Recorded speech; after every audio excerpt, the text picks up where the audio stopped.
अस्सलाम वालेकुम। कैसी हैं सब प्यारी बहनें, कैसे हैं आप सब? जी जनाब, उम्मे खनसा को यकीनन आपने मिस किया होगा। जी नहीं, उम्मे खनसा कहीं नहीं गई, यही है आपके साथ, आपके पास। तो चलिए आज मैं लेके आई हूँ एक ऐसा टॉपिक जो कि हमारे पाकिस्तान में तकरीबन हर घर का मसला है। माइग्रेन, शदीद माइग्रेन, आधे सर का दर्द, सॉरी, और जिसे दर्द शकीकिया यानी कि दर्द इश्किया भी कह सकते हैं। और ये बहुत कॉमन इशू है जो हमारे हर घर में तकरीबन पाया जाता है। इसकी बेसिक्स जो है वो 3 निशानियां हैं। या तो आपका मैदा ख़राब है, या आपकी नींद पूरी नहीं हुई, या आपने स्ट्रेस लिया है, या आप बहुत ज़्यादा स्क्रीनिंग वाला काम करते हैं, यानी कि मोबाइल, लैपटॉप, या आपके कमरे की लाइट्स बहुत ज़्यादा हाई है। और माइग्रेन की जो मेन अलामात है वो यही है कि आपके सर में अचानक शदीद दर्द शुरू हो जाता है, तेज़ रोशनी आपको चुभती है, मतलाहट होती है, वोमिट नहीं आती, लेकिन आपका दिल बहुत ज़्यादा ख़राब होता है।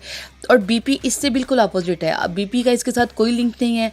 कुछ लोगों को बीपी हाई की वजह से सर में दर्द होता है, लेकिन वो जब बीपी की मेडिसिन लेते हैं कवर हो जाता है। अमूमन जब आपको माइग्रेन होता है तो इसमें आपका बीपी नॉर्मल होता है, लेकिन ये माइग्रेन की दर्द इतनी शदीद होती है कि आपका हाफ जो है वो सर जो है वो बिल्कुल सुन्न हो जाता है। आँख और दांत इसकी अजियत और तकलीफ़ को बर्दाश्त नहीं कर पाते। इसका सबसे बेहतरीन और सबसे आसान हल ये है कि आप जो है ना सब्र करें। मतलब इसका कोई मेडिकेटेड इशू नहीं है। अगर मेडिकल में आप जाते हैं तो वो आपको बहुत ज़्यादा इंजेक्शन लगाते हैं, बहुत ज़्यादा मेडिसिन देते हैं, और आपको वो स्टेराइड्स दे देते हैं, और आप सुन्न हो जाते हैं, बेहोश हो जाते हैं, या आप नींद की होश में चले जाते हैं। तो आप जब सो के उठते हैं तो आपको काफ़ी रिलैक्स फील होता है और आपका माइग्रेन काफ़ी हद तक कंप्लीट हो जाता है। लेकिन जैसे जैसे मेडिसिन का असर ख़त्म होता है, after 1 hour 2 hour 3 hour 1 day 2 day आपका दोबारा से माइग्रेन स्टार्ट हो जाता है। इस बीमारी का एलोपैथी में कोई इलाज नहीं है, उसका सिर्फ मेडिसिन दी जाती हैं, और आपको ये गोली दी जाती है। अगर आप अपने पैसे उजाड़ना चाहते हैं, मेडिसिन पे जाना चाहते हैं, अपने आप को उन मेडिसिन का या उस स्टेराइड्स मेडिसिन का आदी बनाना चाहते हैं, तो ज़रूर आप इसको अप्लाई करें। लेकिन अगर आप मेरे एक टोटके पे अमल करती हैं, और जो जिससे कि मुझे भी फ़ायदा हुआ है, मुझे तकरीबन काफ़ी टाइम से माइग्रेन था और इतना शदीद होता था कि बस मेरा दिल करता था या तो मैं मर जाऊँ या मार दूँ, इतनी मुझे शदीद पेन होती थी। और इंजेक्शन लगवा के भी मेरा जो पेन है वो ख़त्म नहीं होती थी। और मैंने इसी तरह जो है, हमारे एक जानने वाले हैं, बहुत बड़े आलिम दीन हैं, और उनकी हिकमत में काफ़ी उनका माशाल्लाह एक्सपीरियंस है। उन्होंने मुझे एक टोटका बताया, तो मैंने सदका जारिया के तौर पे सोचा आप लोगों के साथ भी शेयर करूं।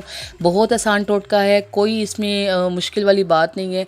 जिनको माइग्रेन होता है, सिर्फ माइग्रेन, आप ये एक बात क्लियर कर लें, आपके पेट की गैस आपके दिमाग को जा रही है, सर में दर्द, उससे भी हो सकता है। ठीक है, आप पहले अलामात चेक करें कि वो वाकई माइग्रेन है, बीपी आपका कंट्रोल है, आपके मैदे का इशू नहीं है, एंजाइटी नहीं है, स्ट्रेस नहीं है, या कोई भी आपको ऐसे इन्फेक्शन नहीं है पेट में, मैदे में, वर्म में, गुर्दे वगैरह, ये वो जिनकी वजह से आपके सर में दर्द हो रही है, तो आप ये टोटका करेंगी, अदरवाइज़ नहीं। जी, तो चलते हैं अपने टोटके की तरफ। 3 अदद आपने लौंग लेने हैं। लौंग हर पाकिस्तानी घर में, हर किचन में पाए जाते हैं। अगर नहीं है तो ये बहुत एक्सपेंसिव नहीं है, इजीली आपको किसी भी पंसारी शॉप से या सौदों वाली करियाना स्टोर से मिल जाते हैं। आपके मसाला जात में अक्सर ये पाए जाते हैं। लौंग इस तरह के होते हैं। ये 3 अदद आपने लेने हैं। रात को आपने इनको गर्म पानी में डिप कर सो जाना है, और प्लीज़ अपना जो पानी है उसको आपने ढांक कर सोना है, यानी कि शीशे के गिलास में आप इस तरह 3 अदद लौंग लें और उनको डालें। ऊपर से आपने हॉट वाटर, फुल गर्म पानी डाल के उसके ऊपर कैप लगा के आपने सो जाना है, और सुबह उठ के आपने निहार मुंह पीना है। एक हफ्ता, बामुश्किल 3 दिन या 4 दिन, शर्तिया है कि एक हफ्ता अगर आप ये टोटका इस्तेमाल करती हैं, आपका माइग्रेन भाग जाएगा। खुदारा अपने जिस्म को इन स्टेरॉइड्स का, इन मेडिसिन का आदी नहीं बनाए। डॉक्टर्स यही कहते हैं सारी जिंदगी आपने जो है मेडिसिन खानी है, तब जाके आप ठीक होंगे, तो ऐसा कुछ भी नहीं है। आप ये टोटका यूज करें, इंशाल्लाह इससे इतनी जल्दी आप रिकवर करेंगी। और जिन बहनों को इससे फाका होगा वो जरूर मुझे कमेंट करके बताएं। उम्मीद है ये सदका जारिया की वीडियो आपको जरूर पसंद आई होगी। अगर आपको ऐसी और वीडियो चाहिए तो मुझे कमेंट बॉक्स में लाजमी सजेस्ट कीजिएगा। दुआओं में याद रखिएगा। उम्मे खनसा को दीजिए इजाज़त। फी अमानिल्लाह। अल्लाह हाफिज़।